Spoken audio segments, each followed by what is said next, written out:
somebody loses, then you deal. But this time, they say we won, so the game's over. We take it all. What a demand that is. And I think that's where we're running into a real problem with default, and the system's not working. And I think it's as simple as that. So the president has now said, this could cost me my presidency. He's going totally against his base, putting the big three, and totally against the 77 members in the House that have signed on saying don't touch the big three. I mean, this guy is willing to go totally against the Democratic principles to try to get some more revenue to fix the finances. Well, he's trying to deal with the crisis. And it's not a long-term thing. It's a short-term thing this time around. And I don't know what. I look at these people, I'm beginning to decide it's not a question of falling in love with any of these guys. It's a question of figuring who's doing the right thing today.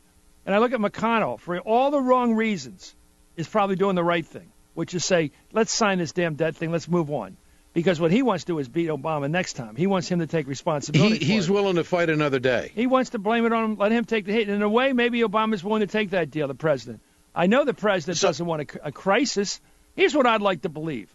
I'd like to believe all these guys looked at it this way. The country first, the party second, me personally third.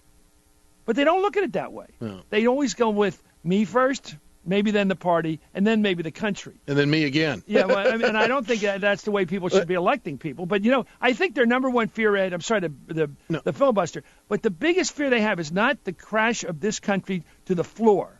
Their biggest fear is going back to a Tea Party meeting and have some red hot raise his hand and say, you're a traitor. Yeah. I heard you had lunch with some Democrat. Yeah. I heard you voted for a debt ceiling increase. I don't care if you got $5 trillion. Where does that come from? Where's that come from? They're afraid of facing down that one guy or one woman. And what they ought to say, I'm a professional, I've been elected. My job's to go back and fight with that guy and say, you know what?